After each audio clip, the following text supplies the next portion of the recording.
Goedenavond en welkom bij Radio Europa, uw licht in het avondland. In deze 16e aflevering bespreek ik militaire strategie en de alt-right met Mr. H. Mr. H is an American, so we will again do this show in English. My apologies. Mr. H is a former airman and will give us an expose on tactics and how to apply them to the political sphere, specifically on how to organize an alt-right group or how to help the alt-right cause as an individual. And he will also give us some general information about military in the modern world. So, Mr. H, the floor is for you. Hello. Yeah, I also wanted to say that ik ben ook een beetje ingeburgerd here in Nederland. So we're doing the show in English, but that's more for the subject matter than it is for my own language deficiencies. Yeah, I wanted to help give a little bit of background about military strategy, because I thought that this information was good for general knowledge for the alt-right, understanding conflicts, understanding world news, and also how to build organizations and use lessons learned from the military to directly apply them to business and organizational development. One thing that we've noticed is that a lot of officers have gone from war colleges and taken what they've used in war colleges and directly applied this information to business. And we see that with Sun Tzu in The Art of War. This book and a lot of the information from Sun Tzu has been directly applied to business applications and to organizations because it taps into the human psyche and also the nature of conflict. And conflict, as you know, occurs everywhere in the business world. Absolutely. You have conflicts between certain businesses. You have conflicts between different organizations, as you see in the alt-right here, that we have conflicts between different rival groups. It's human nature, basically. Yeah, absolutely. I mean, you have, you'll always have more aggressive ideologies to deal with, and sometimes talking has ended, and it's time to become more aggressive. And this happens in the boardroom when hostile takeovers are happening between companies where the talking ends and the action begins. We buy up the company, we sell off the assets, and we strip it down to its bare parts, and everyone's unemployed. That is, you could see it as a form of violence. In the business world, it is extremely violent.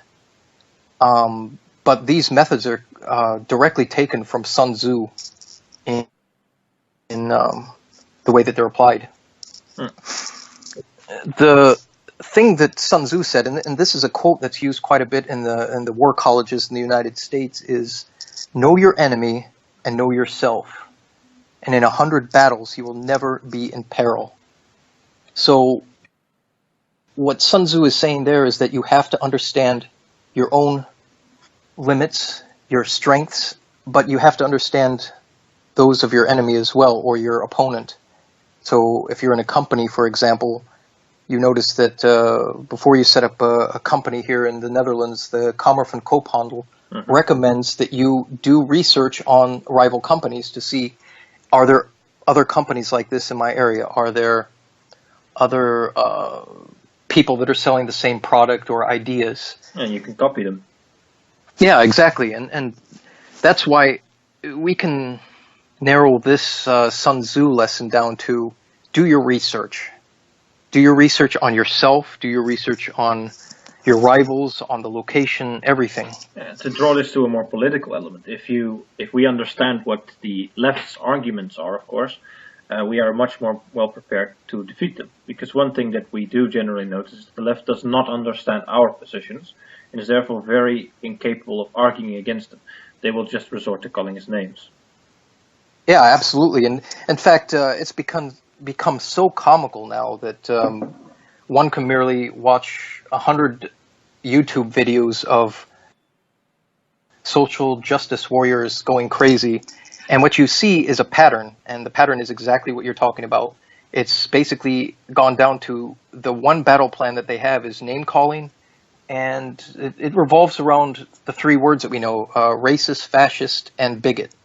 And pedophile recently. Oh, wow, okay. They're stacking it up on us there, I see. Well, the thing with pedophiles, once you get called that, it's the stigma has already been attached to you. So it's like um, you can compare it to if you throw a sticky substance on someone, it's hard to take it off. If you've ever had like an egg thrown at you, Hmm. it doesn't come off so easily. And that is the same with these sorts of labels. Racist used to be that way, but it's losing a lot of its connotation. So now I kind of understand what the left is doing with moving a little bit towards pedophile or something more, I should say, something less political and more generally societally not accepted. Yeah, something that viscerally causes disgust in people. Yeah, I mean, you can say that anyone on the extreme, if you go to the extreme right or to the extreme left, or if you go to a man that's sitting in prison for murder, if you say the guy that's coming in your cell is a pedophile, even that murderer will look down upon that man and say, geez, what a piece of garbage. And yeah, it's smart for I should say of the left to do this because their old labels aren't working anymore. And yeah, Mm. it's actually once again, they're applying Sun Tzu, maybe not consciously applying Sun Tzu, but they're changing the face of the war and the methods that they're using.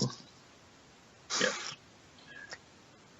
One thing with the beginning here is, even though, this podcast and everything, we're considering ourselves right, that does not mean that the left has never had good ideas, because the left that we have now are quite soft in compared to what the left used to give us in opposition. And of course, you know about Lenin and such. Lenin had a quote where he said, "Without revolutionary theory, there can be no revolutionary movement." So what Lenin was saying here was that the same thing as Sun Tzu is that you have to prepare your theory before you prepare the people to apply the theory. Mm-hmm. So we're not having a situation where you have just gaggles of people out with unformed opinions and ideas. You have a defined opinion, a defined strategy, and you first set your intellectuals to define the strategy and the opinions, and then you set the foot soldiers or the people that will bring the propaganda or the ideas out to the public, so they're prepared for what they're going to do. It's not an unorganized outlash. Exactly. So you don't have just people who have some form of idea of opposition to the modern system, but they don't really know how to oppose it, how to organize. Yeah, and that's what the communists were absolutely brilliant at doing, is they understood the need for a background. They said, another thing that Lenin said about this is that the role of the vanguard fighter can only be fulfilled by a party that is guided by the most advanced theory. Hmm. So we can use this wisdom from the communists and study it. And I know some people have a bad taste in their mouth. They're like, oh, Lenin or Mao Zedong or these people. But for building political ideas, I do have to say everything that I've read from the left, the early days of the communist movement was absolutely brilliant. Yeah, one cannot argue with the efficiency of their methodology. It has proven quite effective. Yeah, absolutely. I mean, if you can just separate yourself from not being one with the ideology, you can admire your opponent. And in warfare, not just in politics, but you've seen this in warfare, where in the 1700s, when gentlemen would fight wars, they would actually admire each other's bravery, and they could see each other as warriors and understand that this man had put himself on the line for his country, and admire it as one soldier to another. And as one political theorist, if I want to consider myself that, to admire the communists for what they did is not an unusual thing. I think everyone should read Lenin, Mao, and some of these other books just to understand where the extreme of their movement came from and what their thinking was. I think the point is that the methodology they use is very effective, and you hear this echoed often among the alt-right. For example, the Frankfurter Schule and how they took over the modern institutions and dominate the media. It's a strategy we should emulate, is often said, and I think that's the same thing with the old communists. There are strategies there that are worth recycling for our own use. Yeah, indeed. You see in ancient battles that there, if I remember correctly, it was the Romans that didn't have much of a navy to begin with, and they took Carthaginian ships and reverse engineered these ships, and they started building their own navy. Exactly. And these are the sort of things that we have to understand, is that even the social justice warriors and what they are doing, some of these methods have worked. Otherwise, they wouldn't be in the position that they're in. I mean, we have to understand that the media is almost completely in the hands of the left wing. And this was done through brilliant strategy, and maybe even Machiavellian or Sun Tzu type strategies. Well, I think the entire culture is in the hands of the left. And that's been achieved through academia and the media. But at this point, even if we were to somehow take over the media and academia, we'd still have to fight the culture war through to the end, because there are too many people who are themselves individually convinced of these issues. Yes, and that's the exact brilliance of their entire strategy. And once again, where we compare this to warfare, is that it's multi-level warfare. They were fighting, if we can compare it to warfare, they were fighting an air war, a mechanized war, infantry war, all at the same time. It wasn't like they were only concentrating on one aspect of their political revolution. They had absolutely covered all of their bases, and to a brilliant effect. We see that almost every country in the West has been tainted by this. Yes. So, I just think that when we think about organizations and such, if we compare how the military operates, how political organizations operate, and how business operates, we can see the fusion of the three, because of, as I said, a lot of military thinking has found its way into these disciplines, into the business world quite effectively. And we were talking earlier about the hostile takeovers of the 80s and how some of the Sun Tzu applications were used in that. And, if we talk about recruitment of people into political organizations or into a business way of thinking for a certain business strategy, one of the people I like to think of is T.E. Lawrence, otherwise known as Lawrence of Arabia.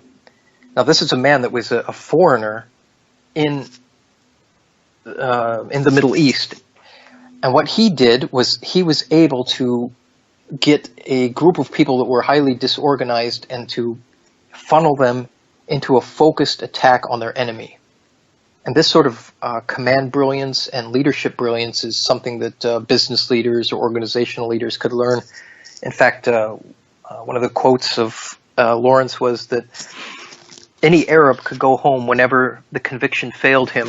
Our only contract was honor. And he was talking about how he kept the Arab rebels fighting in the army was purely an idea. And his army that he built of Arab fighters, it was an idea. It wasn't as much pay as it was honor. Mm-hmm. So a simple idea such as honor could keep a band of rebels together fighting in some situations almost certain death. Interesting, and I think that's something that we could emulate in the alt-right. I mean, we emulate, I think it's already happening, in that the idea is enough for a lot of people to put personal consequences behind them. I mean, you risk a lot joining the alt-right, getting doxxed, being fired, being harassed by Antifa, possibly even criminal persecution in some countries. So, the fact that this idea is strong enough to keep people going and staying behind it that's just impressive enough, isn't it? Absolutely, and that's one thing that we learned from Lawrence of Arabia, from T.E. Lawrence, is that his members were completely loyal to the cause because they were they were constantly reminded of why they were fighting. It wasn't a fact that, one day they were sort of in it and the next day it was sort of out. They were being reinforced with their ideas, and they could see the results, which was another great thing. And what we learned from that is that if a foreigner that doesn't speak the language, that doesn't come from the same culture, could funnel that sort of resistance with just an idea and, of course, results, then I think having the moral high ground, which I believe that we have, it'll be much easier for our cause than what Lawrence experienced in the desert. Mm. He also had, speaking of Lawrence, he also had a mobile of irregular self-sufficient men that were completely dedicated, and they had no supply lines or complicated military infrastructure. Again, so, comparable to us, we don't have supply lines of any sort. Absolutely. I mean, we are starting to form hierarchies and organizations now, slowly, but we'll get to that later in the presentation. And that's what makes it more exciting, is the fact that maybe this is just my military side coming back, is that this is a challenge, and this is not only a challenge, is that we're facing an uphill battle, but in a way it's rewarding because of that. We don't have the media looking after us. We don't have celebrities picking up our cause. The fact that this is a complete uphill battle is what makes this struggle a little more interesting, and the people that are in it more believable. Because it's easy to be a social justice warrior.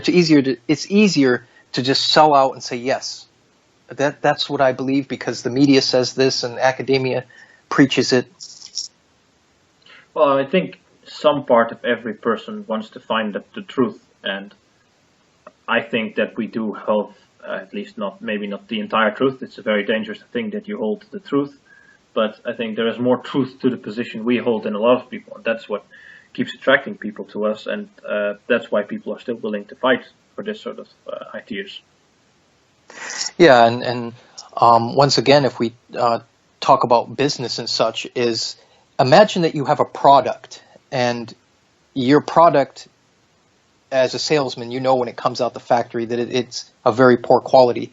Your sales techniques are going to be very poor because you don't have the passion behind it, because you've held the product, you know the product is worthless, and it's just purely for monetary gain. Now imagine someone that has a product that, say you've developed a pill that cures cancer. A salesman for something like that would have conviction in every word that he said, and he would have... But he'd also have a very easy job. Yeah, absolutely. And that's, theoretically, that's what we should have. But imagine, if we use that analogy, if this cancer pill that would cure cancer was being downplayed by the media. Oh, it's just it's stupid. You don't want to be involved with this pill. It's too expensive. It has side effects, and everything that you've heard about it was negative. And we can kind of compare this to what we face, is that the love of your own nation and your own people should be self-evident. Yes. But it's not. It's a hard pill to sell. It really is at this moment. We'd have to color these cancer pills red, I think. Indeed, yes.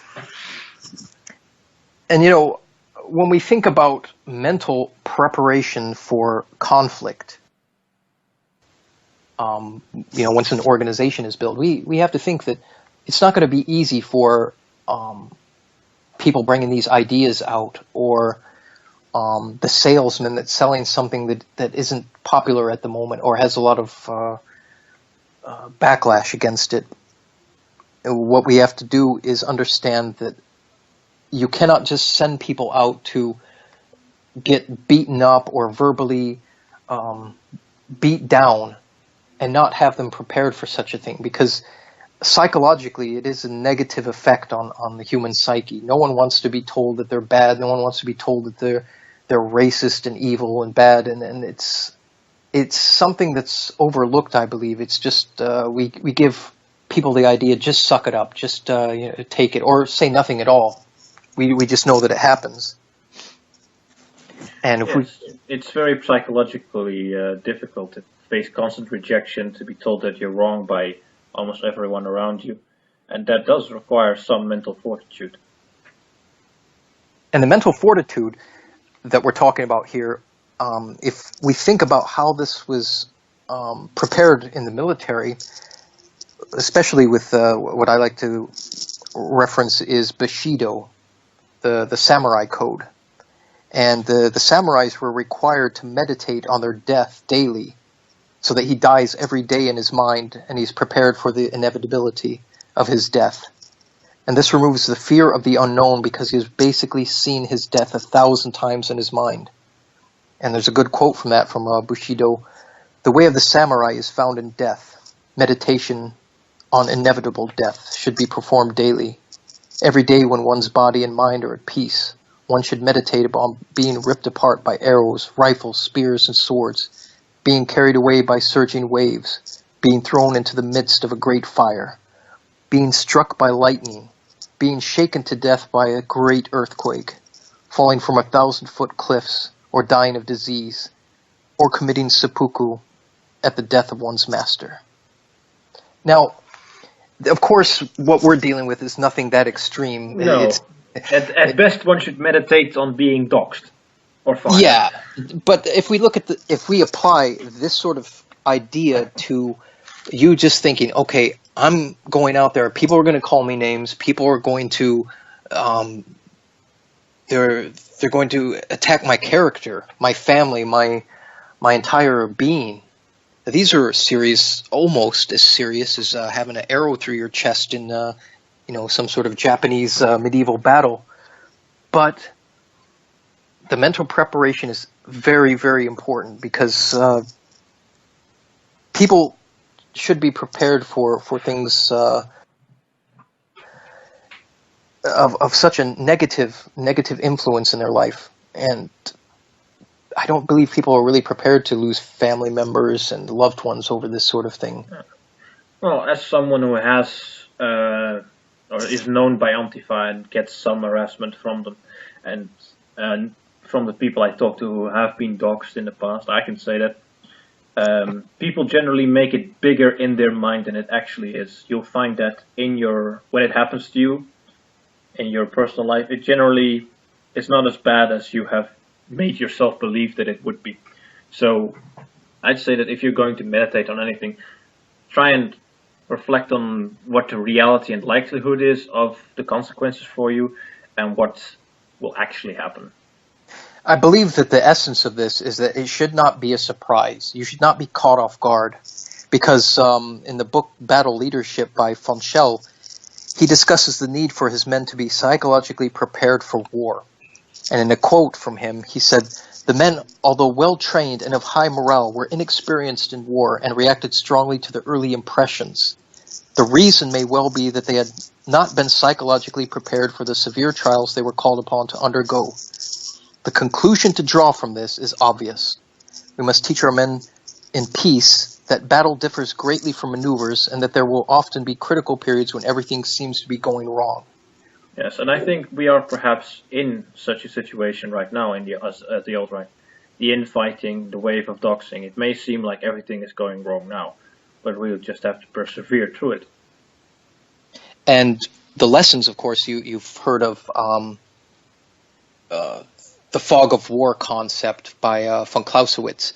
The fog of war was the situation where you didn't know exactly what was going on. The noise, the smoke from the cannons, the dead soldiers around you, it was confusion and chaos. And what the commanders had to do in these situations was to see through the chaos and try to understand what was going on. And that is also so in business and politics. Say, for instance, you're in a business situation and you get a call that your company is being sold, and is this true? Is this not? Should we prepare for a takeover? Is this going to affect other portions of the business. Yeah, and for the foot soldier, it's important that they do not panic and that they don't run and think that it's lost. Because if that happens, then no matter what the leaders do, the battle is lost anyway. Absolutely, and Clausewitz discusses this uncertainty to be encountered by soldiers in a quote, "War is the realm of uncertainty. 3/4 of the factors on which action of war is based are wrapped in fog of greater or lesser uncertainty. A sensitive and discriminating judgment is called for, a skilled intelligence to scent out the truth." So the leaders have to, in an organization or a business, have to be able to see through the fog, through the chaos, through the noise, and they have to be able to see the truth of what is actually happening. There's smoke. Why is there smoke? Was it a cannon that was fired at us? Were there a line of musketeers? What happened? In business, we see that our stock has gone down. What happened? Was there another business that has opened up? Was there some other events that happened in foreign countries that caused our stock to go down? Yes. And in politics, the same thing. I mean, you have situations where, someone was doxxed. What happened here? Is this true? Are these rumors? Can we confirm these rumors? Well, I think the situation as it is right now is that we are being faced with a organized attack from the media and Antifa groups who are, in some cases, colluding together, in some cases operating independently. But as a general, they're still on the offensive against us. And I think we were caught somewhat unprepared. We didn't expect this kind of level of an attack. We thought it would be the low-scale intensity that it had been up until the 8th of November. But after that, and after NPI, of course, it seems clear that the media and Antifa are determined to oppose us and destroy us. So I think we've identified the threat now, and now we need to find and formulate a counter-strategy. Yeah, and this may not sound like it will be in any way related to this situation, but what we see is that strategy change the face of the battle at hand. And if I were to give the example of the Battle of Grozny in the Chechen War, when the first battle occurred in the 11th of December 1994, Boris Yeltsin sent 40,000 troops to take care of Grozny. Now, he sent 3 armored columns without infantry support, without air cover, and only one of the columns reached Grozny. So what happened was, these soldiers were basically burnt alive in these metal can tanks, and the battle strategy turned from basically a blitzkrieg strategy by the Russians to an urban guerrilla warfare assault. So the enemy changed the battle type. Well, what the Russians did is change the battle type again to an artillery barrage, where they basically bombed the hell, or artillery shelled the hell out of Grozny nonstop. Now, the Chechens realized that this was basically staying in a bloodbath, so the Chechens removed themselves from Grozny and went into the mountains, into I think it was the Kazakh region. And what happened here is that once again the battle changed. The commanders have to realize that every time the battle changed, they need to change with it. So it moved from an artillery war of attrition to a mountainous guerrilla war. Now, once again, this war was further complicated by Taliban and Mujahideen supporting the Chechens against the Russians. And the war was changed once again from only a mountainous guerrilla war to terrorism when Shamil Basayev took hostages in that the Moscow theater. Yeah. And you see at this point that the Russians tried to stop the hostage situation, but they failed. And this was a moral loss for Russia at the home front. It was really looked down upon because now the Chechen war had gone from being what it was supposed to be in the beginning, was an armor assault that was supposed to be a 3-pronged armor assault into Grozny that was take care of the Chechen problem forever. And it had dragged on from an urban guerrilla assault, to an artillery war of attrition, to a mountain guerrilla war, to terrorism. It kept changing over and over. The enemy kept changing. But it kept changing. The type of battle. It in part kept changing because of the success of the Russians. I mean, one does not voluntarily resort to guerrilla and then terrorism tactics. It's simply due to the sheer attrition and a lack of success of your own forces.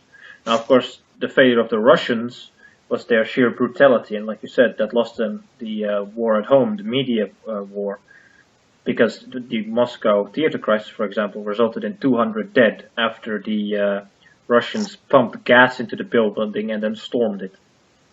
Yeah, and this situation, all of these situations could have been avoided if in the beginning the generals had understood the war that they were fighting. And that is with political and with business situations, is you have to understand the battle that you're in. You have to understand the field of conflict that you're in. Okay. If you're fighting the wrong type of war, and as one of the quotes that Clausewitz was saying, is that wars in every period have independent conditions, and therefore every period must have its independent theory of war. Now that also goes for independent battles. If we're, I'll give you an example. Let's say that the Russians are bombing Grozny. The artillery shells are coming in, and one of your commanders has an idea to wage a purely propaganda war against the Russians. This is suicide, because he's not fighting the proper battle for the proper situation. You have to match what you're getting and either change the type of battle to something that suits you, or to match your opponent if you feel that you can defeat him in this particular phase of war. And I'd say that we in the alt-right now are engaged in a propaganda war, at least insofar as concerned with the left. But in regards to Islam, I think the West as a whole is slowly, at least at the phase right now, it's terrorism, but I'm seeing it move slowly towards low-intensity guerrilla warfare. And we are failing to respond in any way at all. So, our leaders clearly don't know what they're doing at all. But in the USA, in regards to the left, I'm concerned that the escalation of violence of the left is also going to be moving into low-scale warfare. And that's the thing, is that if enemies have moved too fast into these violent phases, they will lose the moral war. And in this respect, it may sound counterintuitive, but in most respects, it's better not to attack, because you have the moral high ground. The second that you match some terrorism or some sort of guerrilla actions with violence of your own, then you may lose the moral battle. Exactly, and you can't respond too hard on the defensive either. No, in fact, these things have to be very, very closely studied before you make a commitment to the sort of conflict that you wish to engage in. Right now, I believe that with leftist violence, it's best at this point to let the left continue doing what they're doing. And it sounds counterintuitive, but as an example that I like to give is Sun Tzu teaches us that to win 100 battles is not the height of skill. To subdue your enemy without fighting is. Yeah. And I know a lot of people have this blitzkrieg idea that, when you're being punched, you need to punch back.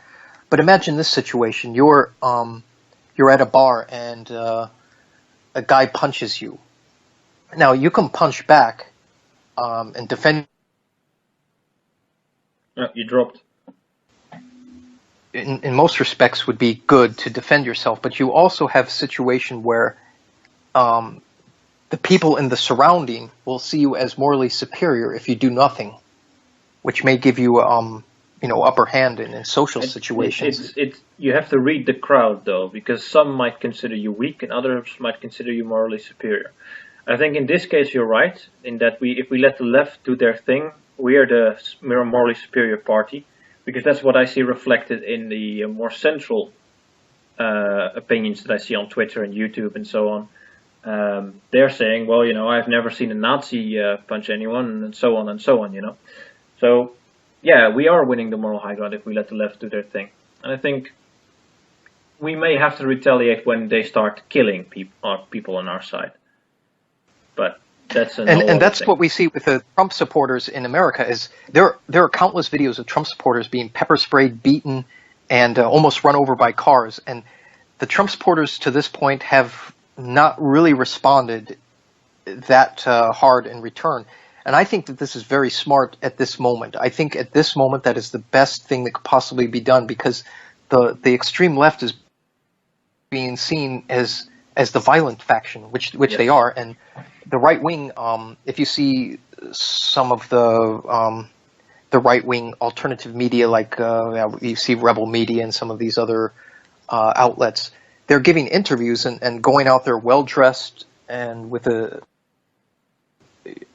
clear message, and they're literally letting the left make fools of themselves. They're throwing bottles of urine on reporters. They're trying to pepper spray people when they're simply asking questions. Like you see instances where they say, "Just defend your point." Where I'm not saying that you're wrong. Just tell me what you're out here protesting, and then they'll literally just throw names at people and then start getting violent. Which people see this, and at this moment, it is best to just let the left continue on the path that they are. It's not necessary at this point to engage in anything likewise what they're doing. It's counterproductive. In fact, we might be best off in waging this as a proxy war, and that we retreat entirely from this fight, and we let the people in the center who are outraged by this, the leftists who think they are different from the SJWs and the radical left, let them infight and let them take care of this problem while we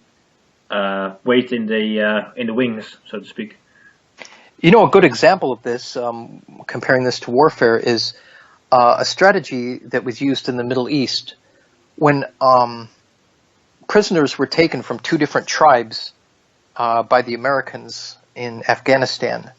Something interesting that was done, and I don't know the exact anecdote and the dates and places, but what happened was groups from two tribes were taking prisoner in the same prison.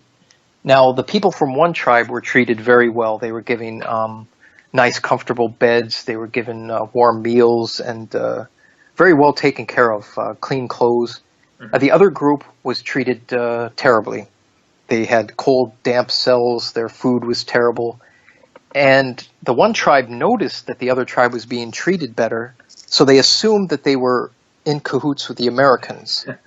So what happened was, when the people were released back again, and this is strategically done, where the people were released back into the wild, as you will, the one tribe said, those guys are with the Americans. They got clean clothes. They got televisions. They got nice beds. There's no other explanation. And the infighting began between them without the Americans having to fire a shot. It was like letting the enemies take care of each other. Yeah, so we should basically keep the skeptic community and so on YouTube as our friends, the center. Don't attack them. Let them be perceived by the extreme left as being maybe not on our side, but at least friendly to us, which I think they already are. I've seen the likes of Sargon being called a Nazi frequently, so, basically the same strategy. We let them be perceived as being on our side, and then let them destroy each other, and then we swoop in once they're weak. Absolutely. We have this, this is happening at the moment, and the examples that you're given are numerous now, with very, very alt-right people being called extreme right-wing Nazis, and their views are very normal, like maybe we should limit immigration. I'm not saying immigrants are bad. Maybe we should limit it. Maybe we should vet people before they come in. And these very simple ideas are met with the most violent opposition. Literal violence is brought against these people, and they can't help but retaliate verbally against it. It's like, well, listen, I just asked a question. I just brought an idea out. How is this considered, like I'm an SS stormtrooper? I just asked a question. Should we maybe limit the number of immigrants? Is that possible? Yeah. Well, I think that the strategy part is pretty clear. What we have to do as a counteroffensive, then let them destroy themselves. So we're under attack right now by the media and by Antifa, and our response should be to wait and bide our time and to make them destroy themselves. Yes, because once again, if we think about it this way, do not fight the wrong sort of war with the war that's being waged at the moment. So you have people that what the left is doing is, in some circumstances, they're waging guerrilla warfare against a propaganda war that's going on. They're literally burning cars and going insane when this is just a war of words. This is just people debating on the internet or news reporters asking simple questions. So they've elevated their war to a different level, which has made them lose the moral war because they've advanced the situation to where it should be. Mm-hmm. So let's move on to what we should do while we bide our time. Well, I believe what we should do, and as what you were saying, is that under the circumstances that are happening now, is that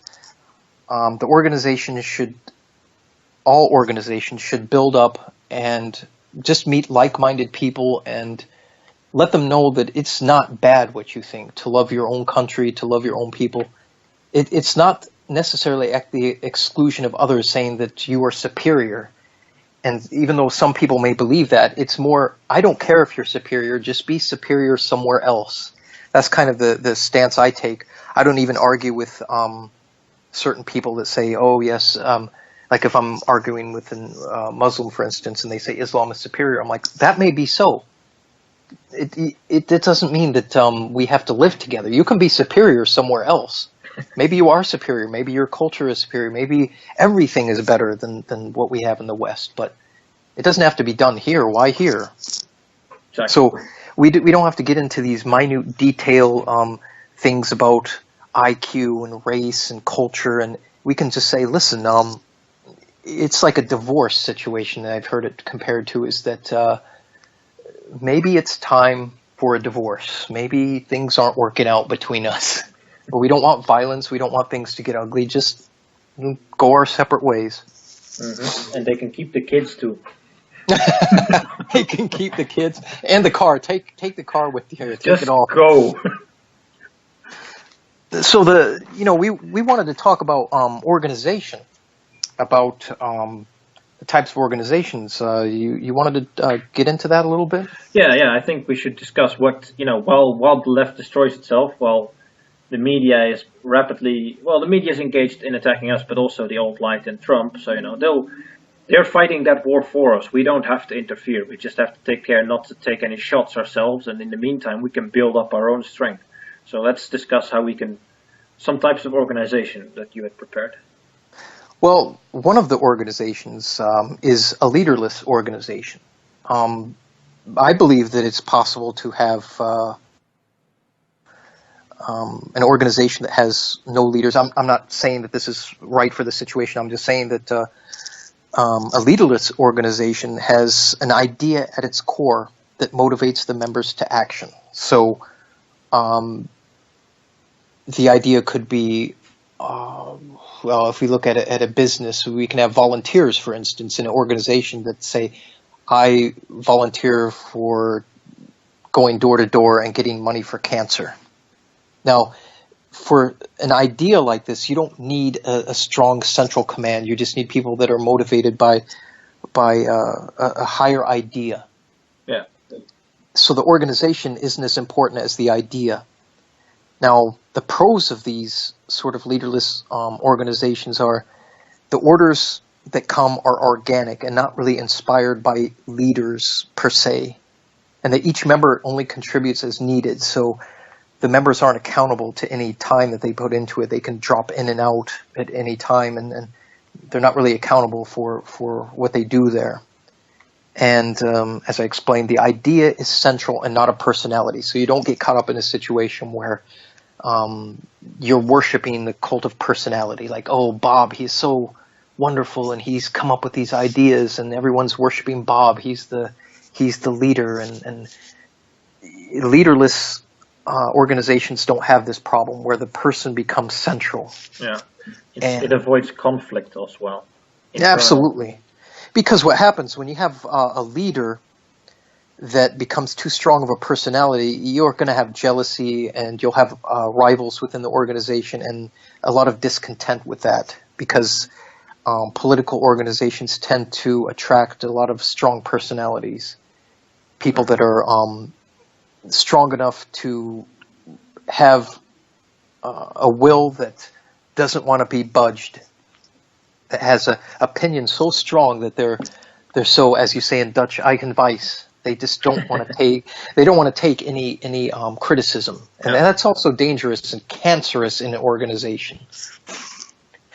The cons of an organization without leaders is you're not fully prepared to take control if you win. Like say that you win the reins of power in the government or in a business. You don't have anything set as a structure to take over. Let me give an example. You have a business, you have a manager that's broadly disliked, and you get all the workers to oppose the manager, and the manager gets fired. But there's no organization, and there's no one there to take the role of the manager. So ultimately, you get another manager that you may or may not like, but you have no control over the outcome of the situation. Yeah, this is a dangerous situation because it could metamorphosize into something ugly. And if you have a structure already set up, then at least a skeleton structure, then you could say, if the reins of power in this business goes to somebody else or to another type of business model, we can use this structure. And that is also with an organization like this. Another con is the lack of ultimate responsibility for an organization without leaders. So on the other end is you can't really say who is responsible for the mess-ups that we have, the constant setbacks, the constant failures, who actually is at fault. Because there are times when you have to point the finger and you have to say, listen, your methods are not helping. They're actually hurting. In a leaderless organization, you could have people doing stupid things in the name of the organization and dragging the name down and the reputation of the organization. But this can also happen in an organized structure, of course, but discipline can be enforced at that point. And that's the thing with discipline within the organization. You can say, yes, our member has made this mistake, but we have methods on the books to take care of this exact situation. Like if someone goes against our policy, we kick them out. Like at a business, you say, this person has violated our company policy. We're sorry for the transgression from this person, and they are no longer employed here. Yeah. And another con that we see is senior members are not utilized as well, because in a lot of organizations you have people that are older or have experience in certain other organizations like the military, and they have all of these skills that are not being utilized because there isn't anyone or any structure to channel them properly. So it's sort of disorganized where you don't have a leader that says, you know what, John over there, he is really good about building websites. Let's get him to build a website, and I'm going to make a task for him. So in leaderless resistance and organizations is like there is no structure for that. Yes, I can agree. I can, from my own experience, tell you that it's very much necessary to have someone who assigns tasks, because it doesn't happen otherwise. There may be plenty of people involved in these sorts of groups. Then a leaderless organization. But if there isn't someone saying, look, we have to do this, you're going to do that, this is your task, this is your task, then things keep just kind of muddling around and no goals are achieved because no goals are set. Yeah, and it could be, as you said, you could have 5 guys that are great programmers or web designers that could make a website, but no one has made clear the need for that. And maybe no one has said, listen, we need to make a website. And you know how to make websites, so that's your task, to make a website. But now you have just an idea a problem floating out there, and unless someone has the initiative to grab the problem, it's not, as you said, it's not going to get taken care of. You just have problems floating around and people just randomly grabbing one and taking care of it. Sure. It's not efficient, and there are pros and cons for this, because leaderless organizations they could be infiltrated, but the infiltration is not going to do much damage, because there's no structure to infiltrate. It's just people responding on an idea. It's people responding on a concept. I think probably the strength of a lot of NGOs is a mixed model.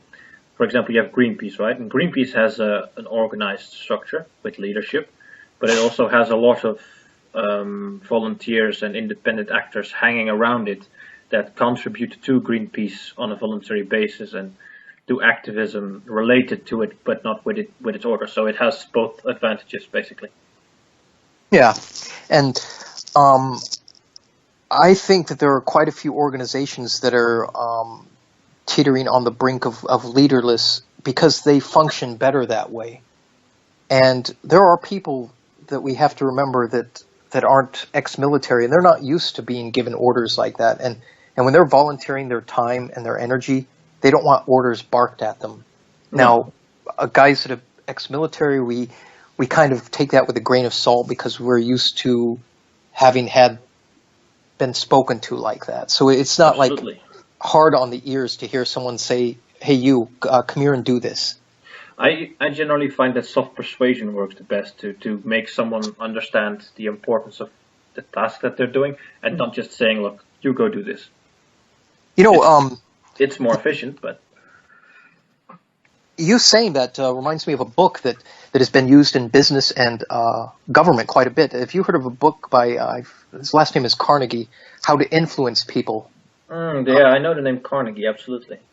I don't remember the entire title, but it was a book about influencing people. I read it not so long ago, and this book is really quite popular, and I have to check out the title again sometime, but there are methods for influencing people, and this was written down in kind of a scientific way, where he studied how people were influenced and how they were made to do things without barking orders at them like a drill sergeant. And his methods were so useful that his seminars in the 20s were sold out almost. Yeah, this is the man from who Carnegie Hall is named for as well, isn't it? I'm not sure, but I have to look at that, and I have to remember that. We'll deal with that some other time. Let's move on to another type of organization. We have the individual. Now, the individual is just a guy who has an idea, and he's maybe networked with other people. He's networked with like-minded people through the internet or discussion boards and forums, and he's completely motivated, but the only problem is he has no structure to back him up. What we can say is this is somewhat related to the leaderless organization, but the difference is that he generates his own activities, his own propaganda, and he has absolutely no support structure other than that stuff he can procure for himself. He keeps, if you're doing this secretively, like a lot of people, they just want to write smart-ass comments on YouTube or whatever. They'll just do sort of hit and run actions, like they'll see some insane leftist politician on a YouTube channel, and they'll just hit and run with a comment or so, and then just leave. Twitter trolling, that sort of thing. Twitter trolling, and these could be seen as death by 1,000 cuts.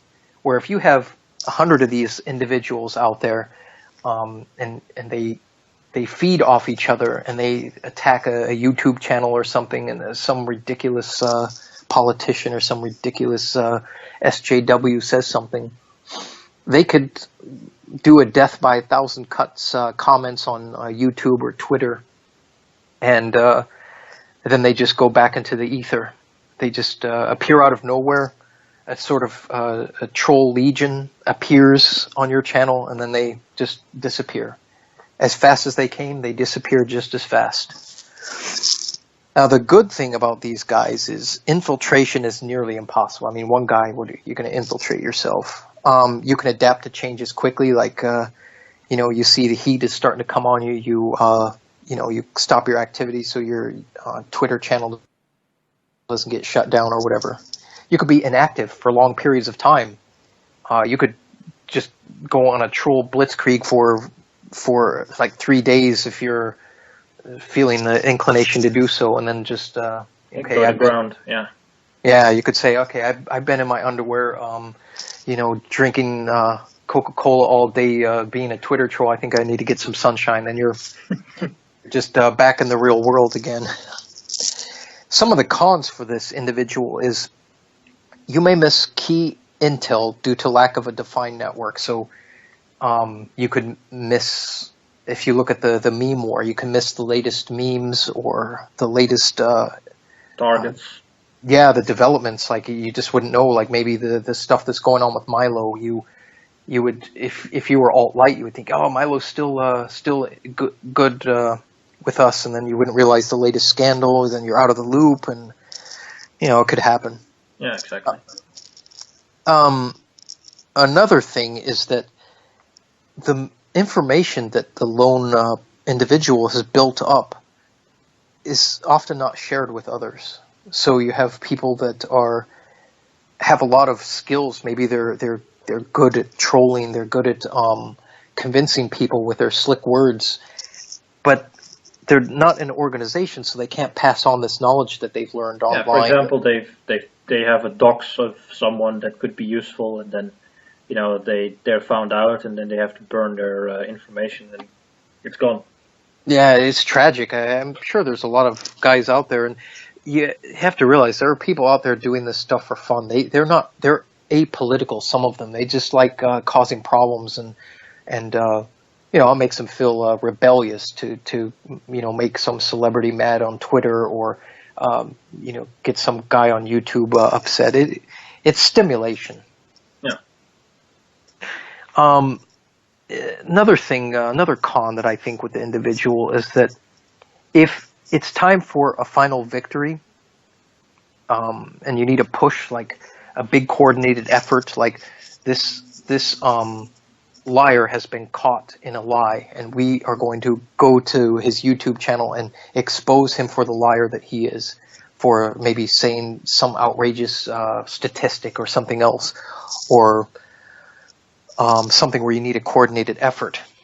As being an individual and not belonging to a network, it's hard to do that. All of your effects are individual cuts, and sometimes it may be necessary to have those cuts coordinated.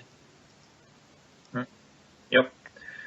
Because if you don't know the target, again, then you can't act. So maybe if it's maybe some key intel is discovered and it gets out to too few people and nothing gets done with it. Yeah, you miss opportunities.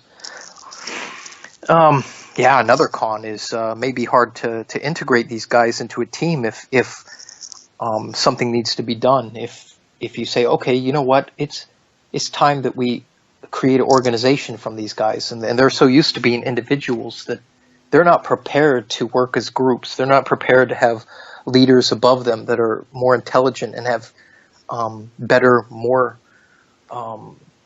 developed plans than just playing games on the internet. Better skilled, yeah. Yeah, I mean, playing games on the internet and laughing at silly comments on YouTube. These, we see how important it is, but in another respect, it's also a childish response to the larger issues. And eventually, even though these things work and it's good for recruitment and such, eventually it has to be moved into the real world, and you can't have these recluses stuck in their rooms typing on computers all day. These guys need to be, as Lenin put it, they need to be led by the intelligentsia. They need to have the political theory behind what they're saying.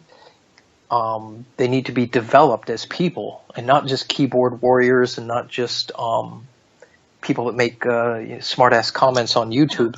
These are people that have potential, and a lot of them are intelligent, good people. I think it's interesting in that the alt-right is succeeding a lot better than, for example, the skeptics in organizing in the real world, pulling people from behind their computers and getting them to join organizations and get coordinated. And I think that the issue is exactly that individualism, because and the skeptic group they keep preaching individualism and oppose collectivism, and it's very hard to organize a group based on individualism. You can't, you don't have the ideology there to unify.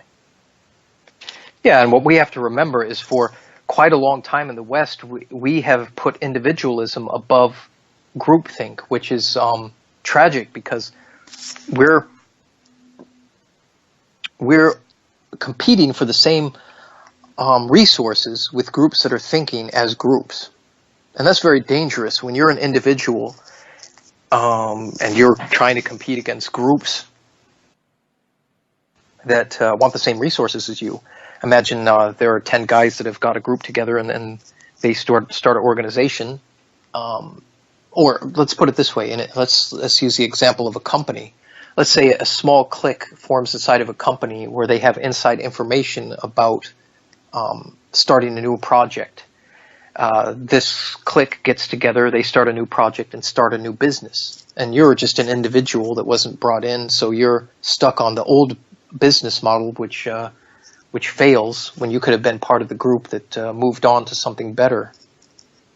And yeah, we just see countless examples of how groupthink, in a lot of respects, is superior to the individualism that we're taught in the West.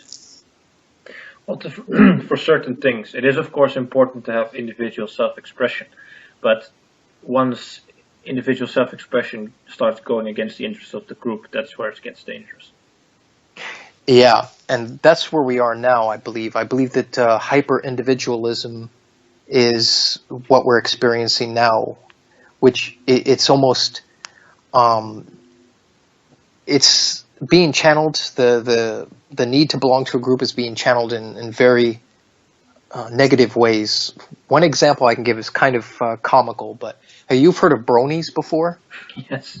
Yeah. Now, for the guys out there listening that don't know what a brony is, I dare you that what has been seen cannot be unseen. So when you type this in, we'll just explain that a brony is a grown man that loves My Little Ponies, and these guys are fanatical. It's not a joke. It's not a sarcastic expression. These guys are grown men that dress up like My Little Ponies. They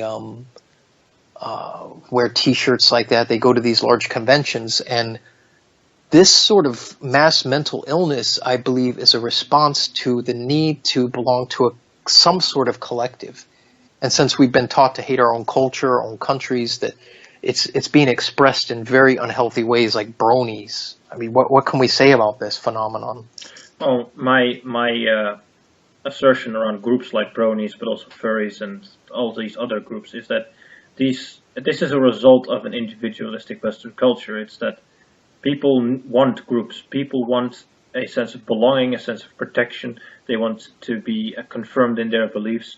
So if the broader society does not provide you with a community to be a part of, then you will start looking for something. And it doesn't matter exactly what you will find. The first thing that piques your interest and you find a community with, you will join. And you will go to great lengths to defend it. So you will rationalize things away. You'll apply cognitive dissonance all over the place, just so you have that community to be a part of. And you can say, well, that's really bad. You should be an individual, but that's not how human psychology works. People will kill to be part of a community. And if we go back to the brony for one last time, imagine that you're a pimple-faced, pot-bellied teenage guy with no prospects of getting a woman. If you find a group like this and you're accepted, it is extremely rewarding psychologically for this. And from that perspective, you can see it that it is a positive stimuli for this person. Now, if we were to get someone like this, instead of making fun of them for being pot-bellied and pimple-faced and not being of physical strength and courage, we could take someone like that and physically transform them by getting them involved in sporting, working out, lifting weights, and basically we have to give them another community that has other standards. Yeah, completely, as you said, completely different standards where we say, we see the potential in you. The person that you are now is not what you could be. We could put you in the gym. 4 months later, your body will be transformed. But the thing is, that's difficult, and it is also to do with personal interest. So a society that's healthy would have already put you on a path towards some sort of healthy community. So you'd go to youth meetings and you'd go towards business or scouting, to go towards the military, something useful, something productive that you will be part of a community. But since we have decided that the individual is the supreme value and that communities are bad, we've basically said to people, look, just find out for yourself, all right? And any choice you make is acceptable, that's fine. So you get a very retarded and weak culture that's supremely hedonistic, because you will find your community in the first thing that's easiest and most accessible to you.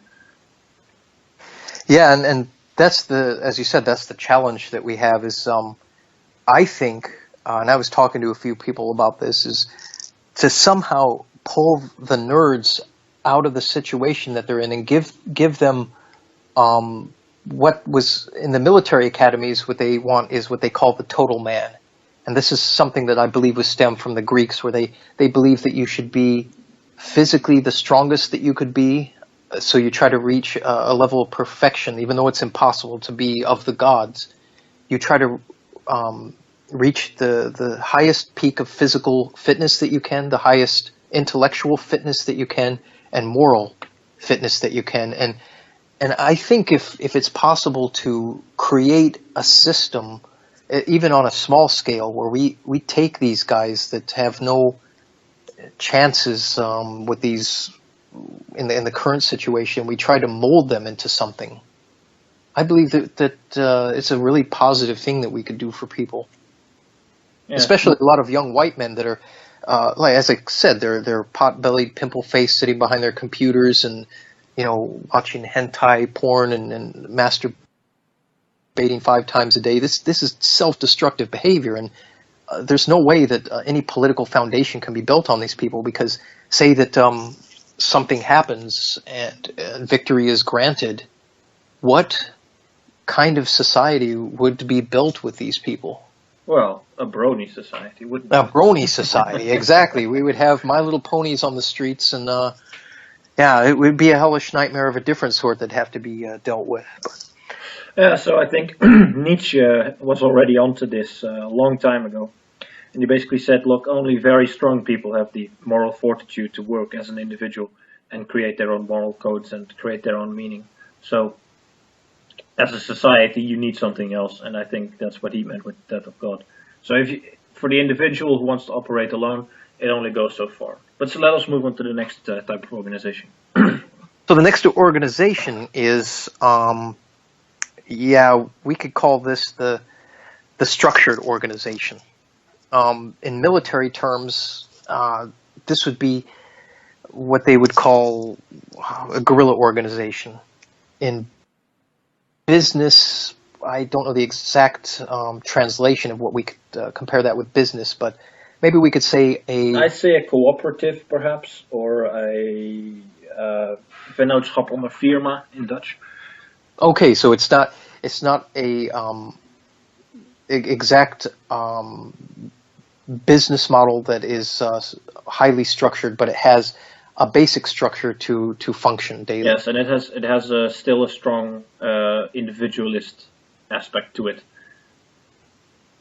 Yeah, so what we would compare this, if we want to talk about military, in the military terms, this is what they call a guerrilla organization. And what a guerrilla organization does is it basically engages a stronger enemy. And the Marine Corps manual explains this. It says, when a guerrilla engages a stronger enemy, they withdraw when he advances, they harass him when he stops, they strike him when he is weary, they pursue him when he withdraws. In guerrilla strategy, the enemy's rear flanks and other vulnerable spots are his vital points, and there he must be harassed, attacked, dispensed, exhausted, and annihilated.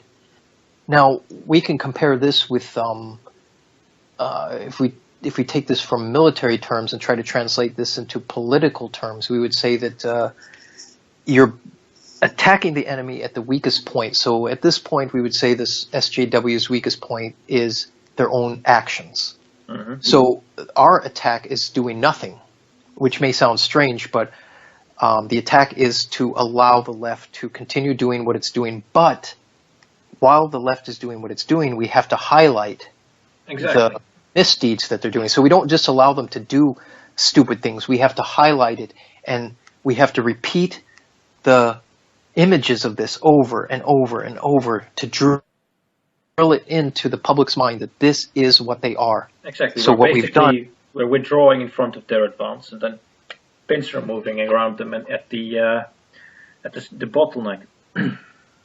Yes, you're taking the vulnerable spots, and those are the vital points. Is the moral war, because if we compare this to the military strategy, is, as you said, the vital points that they have now is their violence. So when we shine a light on this, we're basically showing their weakness in this, and we are winning the moral war.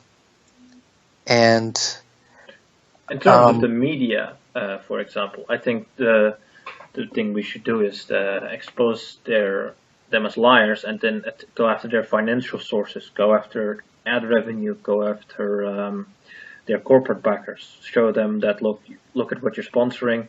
I will not stand for this. People will not stand for this. Basically, appeal to a moral argument and go after their financial resources.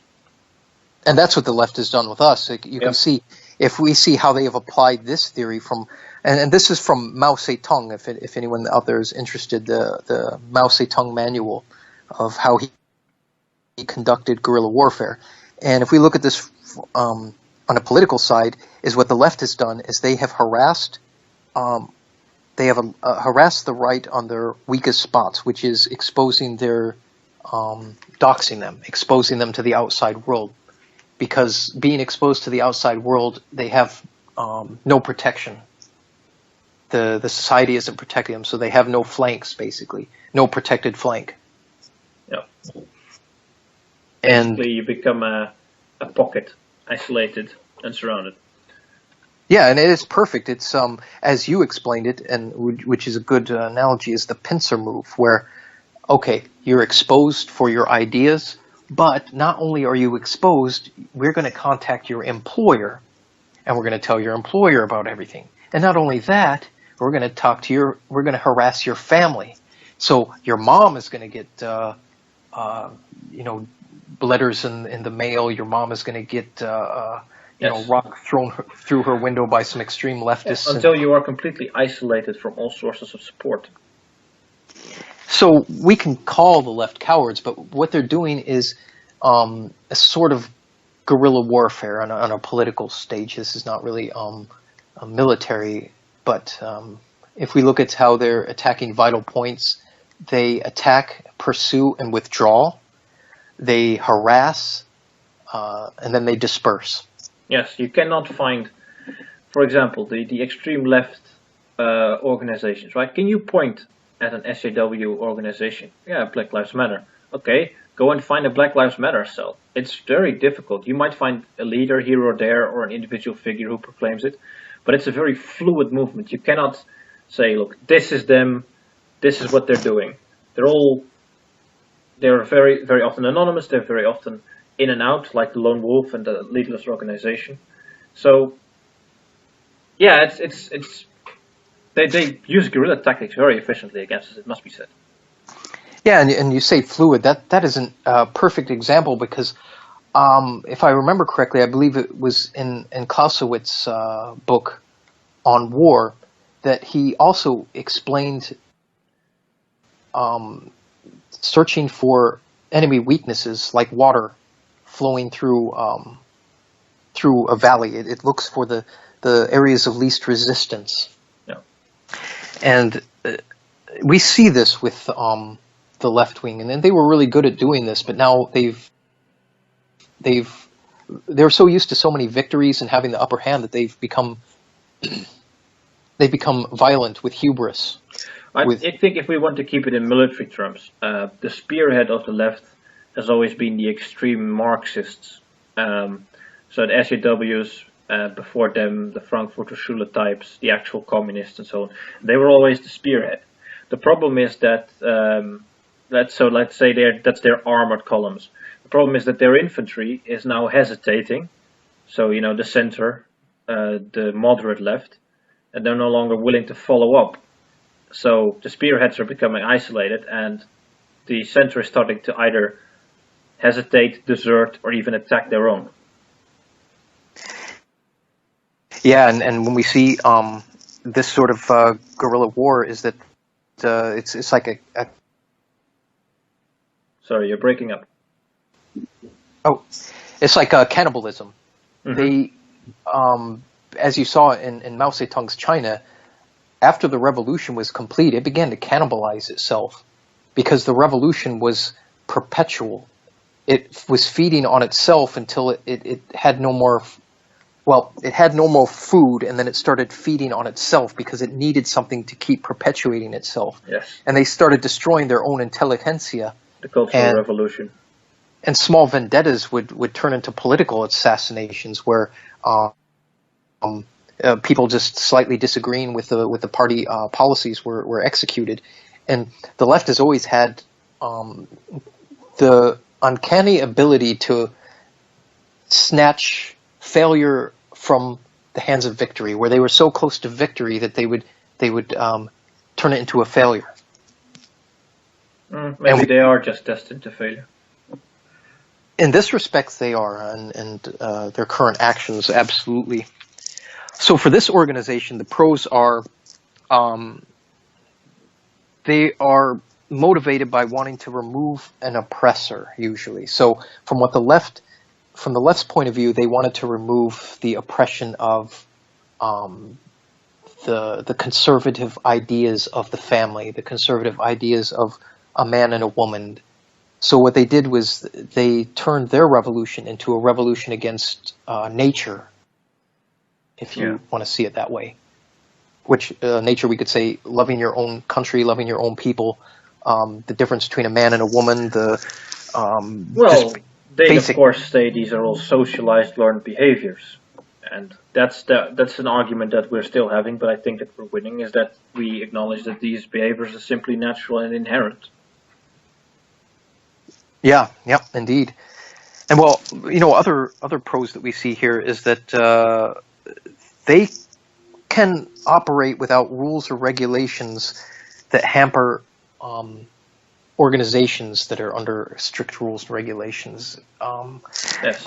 You can look at Black Lives Matter, for example, compared to, say, police. They're much more free in their actions because they don't have a code of conduct. They can block highways, they can riot, burn down stores, rob.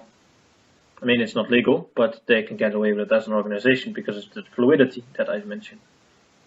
And also verbally, the audacity of the things and the statements that they make, it's almost mind-blowing, the audacity that some of the things they can say. There was one quote by Black Lives Matter was something about killing cops and roll them like bacon, fry them like bacon. Yes. How did that pigs go? in a blanket, fry them like bacon. That was the chant. Pigs in a blanket, fry them like bacon. Now, this is an open call for violence, and this is unacceptable. But I don't think, in fact, I've read a lot about this Black Lives Matter movement, and I don't believe anyone was prosecuted for those statements, and those are direct calls for violence.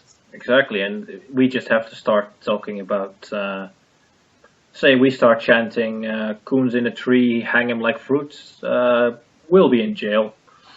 Yeah, you would be definitely on a list.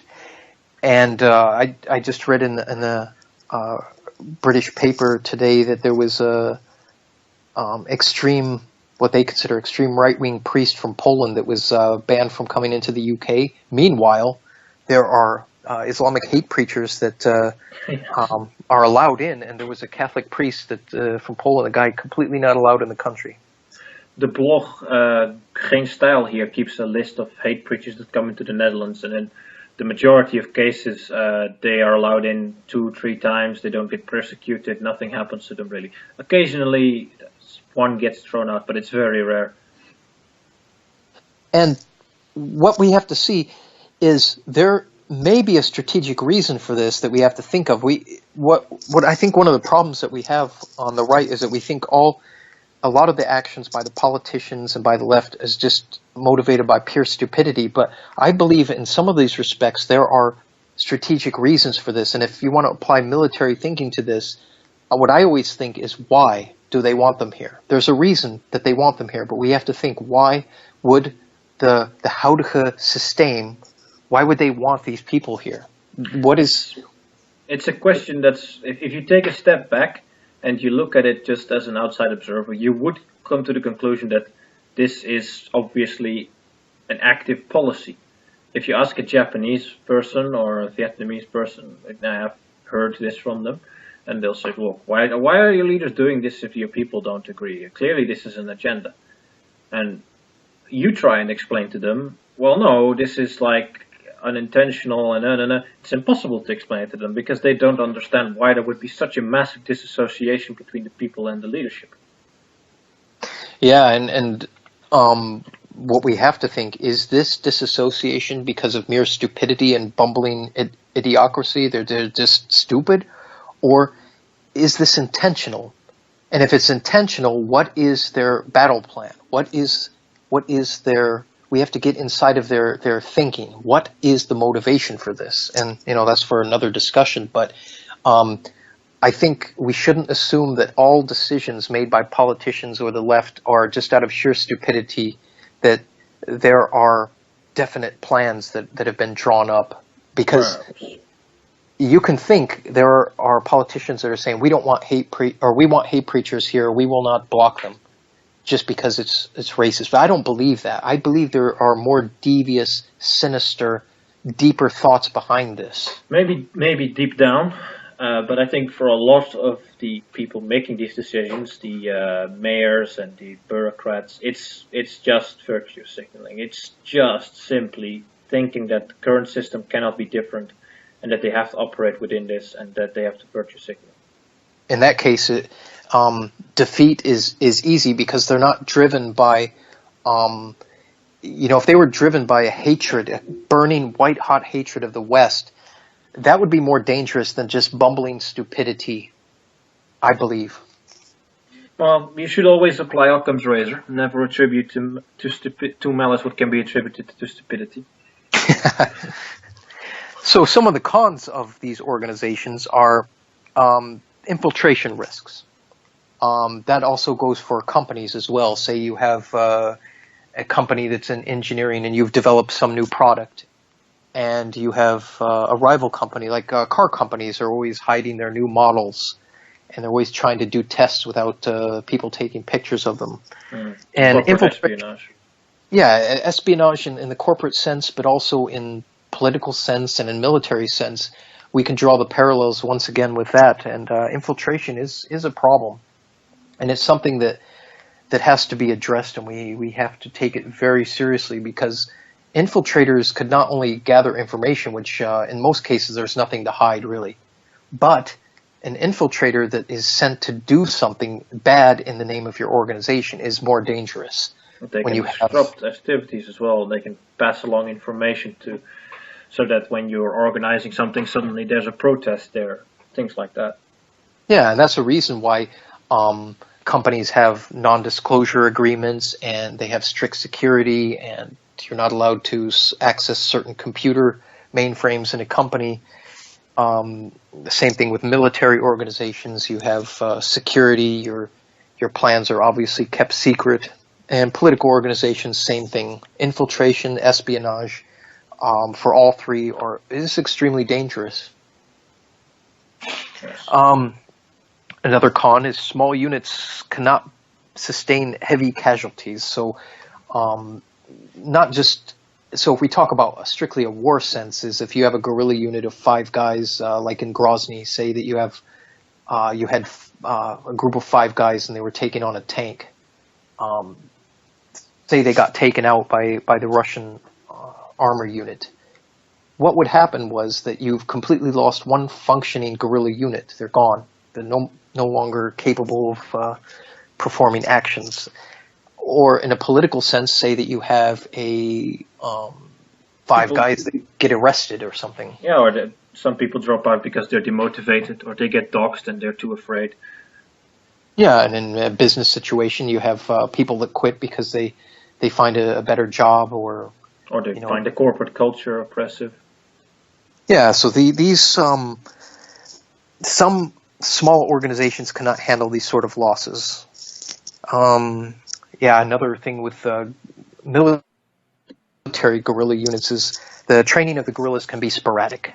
So what the Chinese saw, Mao Zedong saw, was that he had situations where farmers were fighting next to seasoned soldiers that were fighting next to pharmacists, and just a hodgepodge of people pushed together as a fight against the Imperial Japanese. And they tried to turn these into fighting units, and it worked quite well, but also it wasn't regulated and structured as well as it could have been, even though the Chinese tried very hard.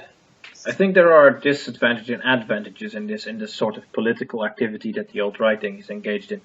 I mean, of course, you get the anime nerd, and you get the former military man, you get the business owner, and you get the unemployed person, chronically unemployed guy. But these people do have their own talents, and the unemployed guy and the anime nerd have time. They have time to offer you. The businessman may have money, and then the guy who knows programming can offer to build a website. So there's talents in each of these that you can develop, because there's a lot more areas than in the military sense when you're doing political activism, I think. I mean, and in this respect, I agree with you, because training soldiers and training political activists are, in this respect, completely different things. And I completely agree that having all of these different things are better. But when you're training a field soldier, of course, you want a unity of he has to be. You need everyone to know what they're doing, to know their job, to know their task. You can't have it that if one guy in your unit gets shot, that the first thing everyone has to know, the first thing you do is you neutralize the threat. You don't go out there and you try to rescue the guy, because then the next guy gets shot. Yep. You have to know how to evacuate the guy. You have to know how to apply your basic field searchers. You have to know how to evacuate the guy on a brain card. If there's one guy who knows it and the other guy doesn't, and the other guy runs out and gets shot, then you have two casualties to deal with. You can't have that. So I agree with you completely that in a political organization, these different functions are necessary, and different talents. And also in a business sense, we could say that that brings benefits with it as well. So the cons can be paralleled, but not exactly with military guerrilla fighting and political activism and business model. And the last organization, of course, is the state, where it's highly organized, highly structured, and the funds in a lot of cases are unlimited. And this is where, in a military sense, you could have a military coup and the military takes over. In a political sense, you're democratically elected to the organization. In a business sense, you could say that you buy another business and then you become the new owners of the business. So, or in the case of our modern governments, you just lobby them. Exactly. Lobbying governments, you see that you can work from behind the scenes, not actually have to worry about the day-to-day running of the government. Exactly. with the minor issues, but you can lobby for one issue that you want, for a single issue. And that is also so with military coups. For what we've seen in history, that military coups were usually inspired by single events, like economics problems, or despotic leaders, or royal families, monarchies that were misusing the power in the name of the people. Yeah. So what we can say about states is that infiltration is always a problem with states. Espionage, spies, and they're usually very well organized. These sort of espionage movements. If you see hackers and actual governments sending spies to the other country to gather information. And yeah, we can just say that the state is the ultimate goal of a lot of political parties. Exactly. Being democratically elected, of course, is the preferable way for all of this, and that's of course the way we would choose. The left doesn't have a problem with revolutions or violence. We've seen that in the past. The left is actually has a bad track record of using the democratic process as part of their road to power. I'd say that they're gearing up for either impeachment or even a coup d'etat against Trump. Yeah, and what's frightening is that you see regular people and celebrities alike calling for the death of Donald Trump. It's insanity. The statements that are made. I believe it was one of the comedy programs, could be Saturday Night Live. They showed a small segment with one of Trump's cabinet members with his head on a stick, and it was reference to Game of Thrones or so. Oh, really? And they try to make this look humorous, like, oh, you don't have a sense of humor. It's just all in fun. That's another thing that the left, when they're in power. Yeah. This was Jon Stewart's trick on the Daily Show. Always, it's just he'd make very heavy attacks on political figures, businessmen, whatever, and then whenever criticized, he'd turn around and he'd go, "What? It's just comedy." Yeah, you don't have a sense of humor? What's wrong with you? It's just all in fun. What are you some right-wing square that you're sitting at home in your suit and smoking your pipe, living in the 50s? What's wrong with you? And then they try to portray that like, oh, you're just not hip and cool and funny. We're just being funny. But the great part about what the alt-right has done is it's turned the tables on that, which humor is being used as a beautiful weapon. Satire, sarcasm. It is beautiful to see. Unapologetic humor, and it should be unapologetic, because that's what the left did as well. You never apologize. Have you seen what PewDiePie? Yes, I saw. It was quite a crusade. I think it's not over yet. I think these were firing, the opening shots of a media war. What's great about that, if you've seen one of his latest videos that he made where he was going to assassinate Hitler, yes. He was take care of that. That was brilliant. The way that he handled this situation was, if you read the comment section, this is where you could see and read how the populace is dealing with this. Is the comment sections are usually more revealing than the videos themselves. And what I'm noticing in comment sections is that people they're sick of being told what's funny and what's not funny, what can be laughed at and what you're not supposed to laugh at. Yeah, and they're questioning. People want to be able to determine their own opinions and not be moralized on. Now, I think that's not necessarily a good thing, because you need to have some morals applied on you, but it should be accepted and as an individual and not forced on you. Well, if we look at it that way, what the left was always used to doing was culture destroying, breaking the barriers, which like making references to bestiality and stuff that's abhorrent. And there's a difference between that and making a joke about Nazism or something, because what they would do is try to make light of situations that should be moral reprehensible, like bestiality or something. And there have been people that have made studies on this that see after transsexuals, that there would be another boundary that would have to be broken, because the left will never stop. So the next boundary will probably be bestiality or pedophilia. And then they were working on pedophilia. There were articles being published by left-wing outlets on, I'm a pedophile, but I'm not a monster. Interestingly enough, these articles were all deleted as soon as the scandal with Milo about pedophilia broke. because they had to change their narrative.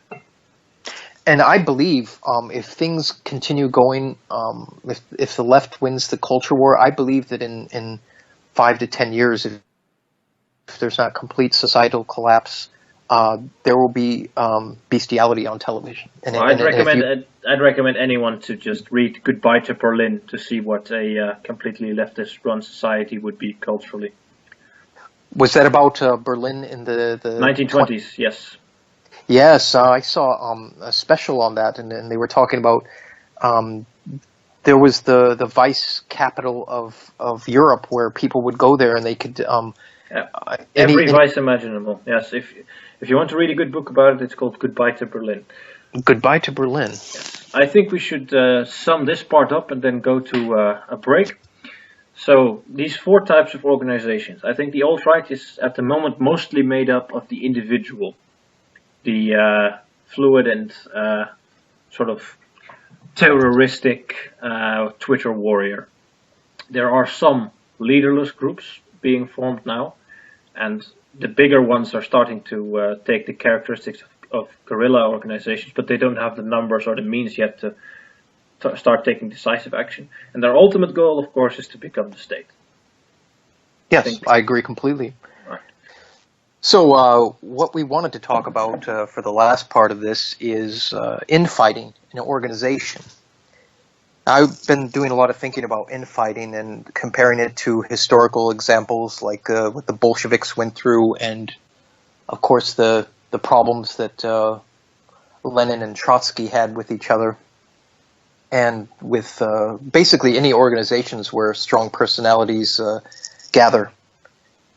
I think that infighting should be recognized as a two-sided occurrence, which on one side it's good, and on another side it's bad. So what we can say is that the disruption that it leads to in a business or an organization is not good. Is if you're in a meeting and you have a concrete goal that you want to reach, and the infighting has disrupted that to the point of nothing gets done.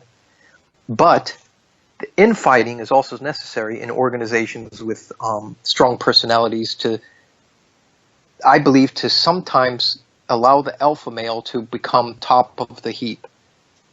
Sometimes that's absolutely necessary, where weakness cannot be accepted and weakness has to be taken down. And you can imagine that if you were, let's make a reference to the Bolsheviks or to Maoist China, if these people were building their organizations and they had people that were weak and disruptive saying, oh no, the Imperial Japanese, maybe we can talk with them, and we shouldn't be so militant with the Japanese.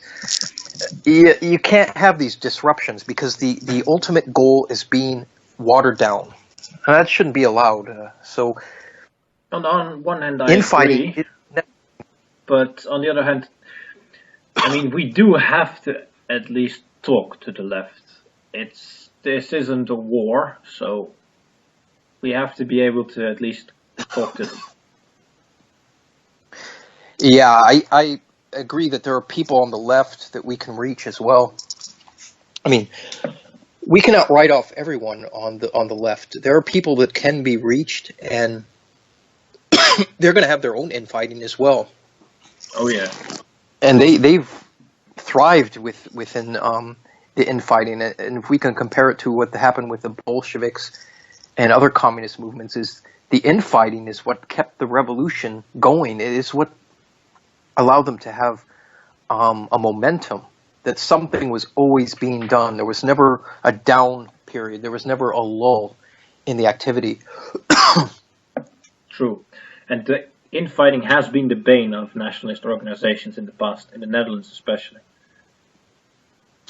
Yeah, and that's why when I've studied this situation, what I see is that we have to see the difference between the sort of infighting that is inspired from an infiltrator and the sort of infighting that's inspired from people that are well-meaning, that don't have the social skills to express them properly.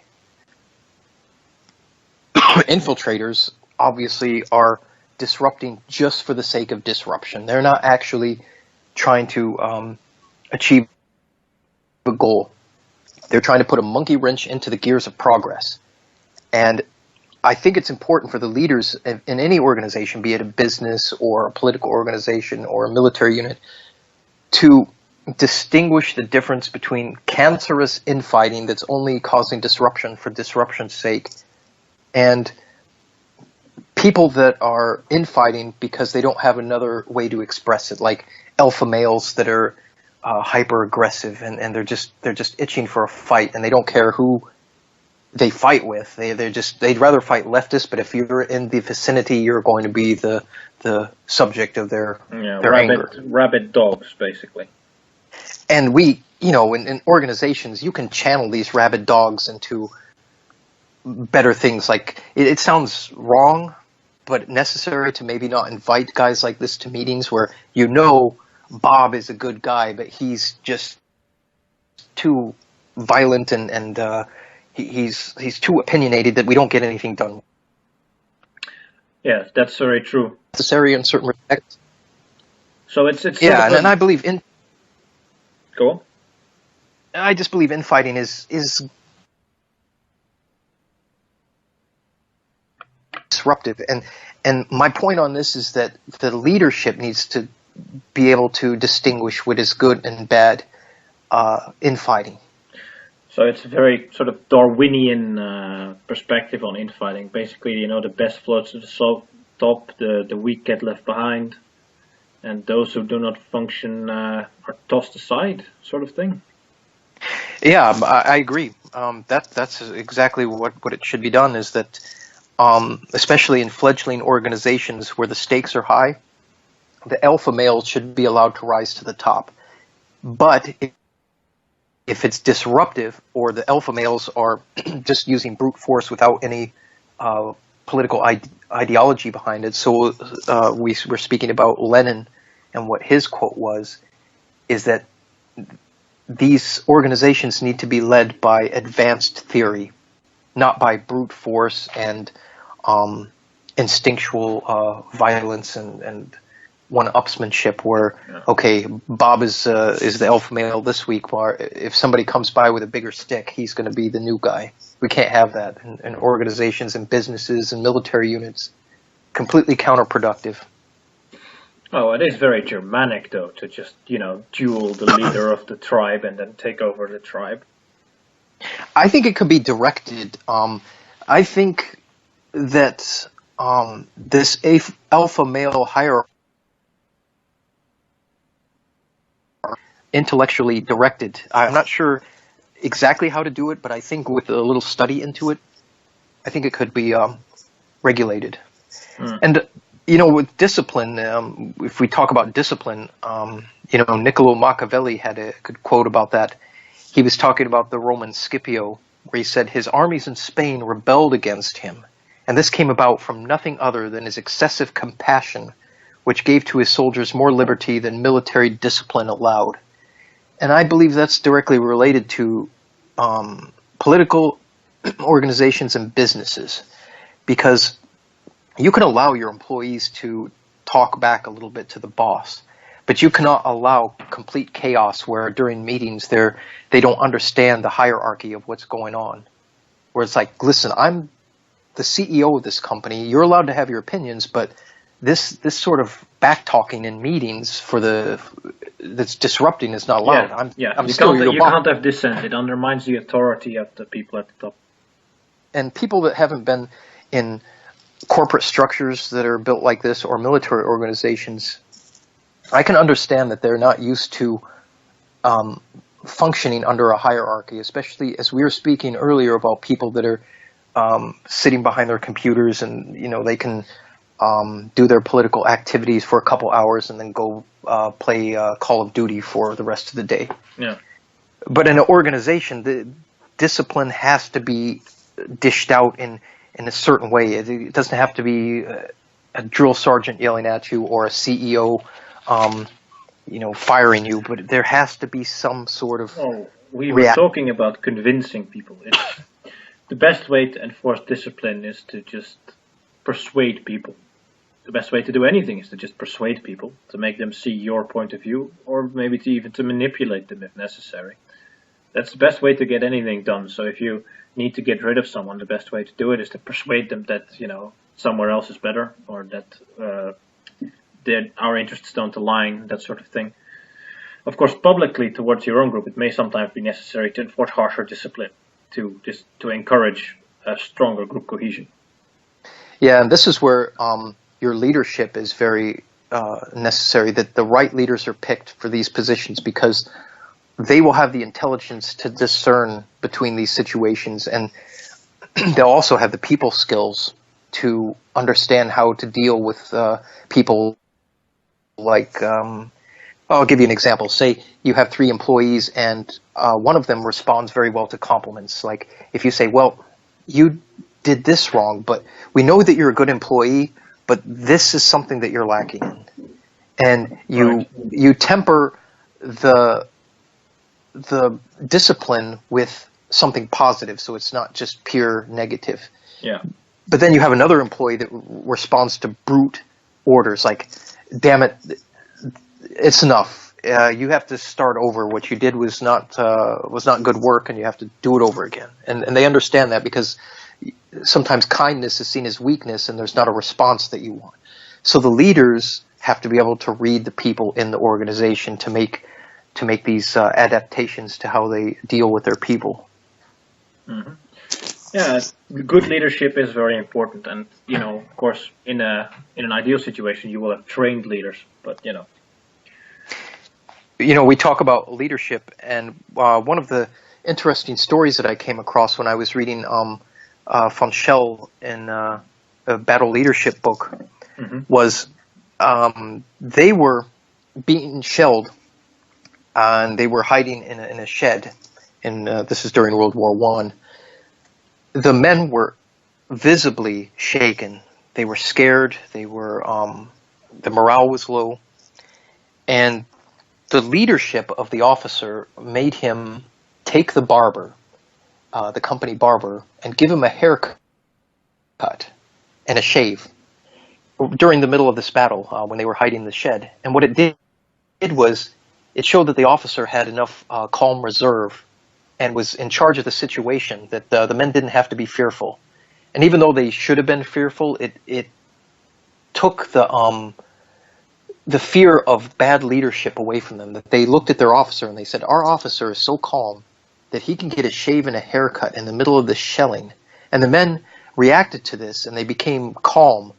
They started playing cards and just waited the shelling out, where before they were kind of looking at their officer, at their leader, and seeing his face. And can you imagine if you were a soldier in a unit like this, you saw your officer also scared and shaking, and absolutely you can't. Nothing worse than that for morale. Oh, it's crushing for morale. So even though the officer was scared, which he admitted he was, he said that simple haircut and shave in the middle of that shelling made the men so calm that they started playing cards and laughing and just waited it out, even though we could have been killed instantly by one shell just hitting right into the shed we were hiding in. And this story explains how leadership is important. You need to read your people. You need to be able to give them confidence from above, where things are going bad and things are falling apart in the fog of war. But I'm calm. I'm confident of what we're doing is right. Everything will be okay. That's like a parent also, where imagine you're a screaming, crying child, you're scared, and your dad comes in, I'm scared of monsters too. There might be something under your bed, and I'm not going to look because I'm scared. Yeah. Can you imagine child reacting to that? Yeah, a leader cannot show hesitation or doubt in his own abilities, or doubt in his own... you can't, of course, be a complete narcissist about it, but you cannot show doubt to the people you're supposed to be leading, because then they will start doubting you, they'll start doubting themselves, they'll start doubting everything in the cause, and in the end they may desert or stab you in the back for better leadership even. Yeah, and we see in the ancient wars, Alexander the Great, his leadership abilities made these men march all the way to India. If you can imagine that they had won multiple battles, they had suffered great losses, and these men on the pure leadership abilities of this man allowed them to march not only across the known world, but into unknown territories. Yes. I think we probably have made some helpful notes now for people. You know, how to structure your organization, what sort of leadership you require. So I think since we've been dragging on a bit, we'll end it here. Thank you very much, Mr. H, for coming on. We'll I was invite you ask again. excellent. Yeah, it was wonderful being on. I'm always helping you guys, and anything else I can do, you know, I'm on board. Absolutely. So thank you for listening en fijne avond iedereen. Dank u wel voor het luisteren.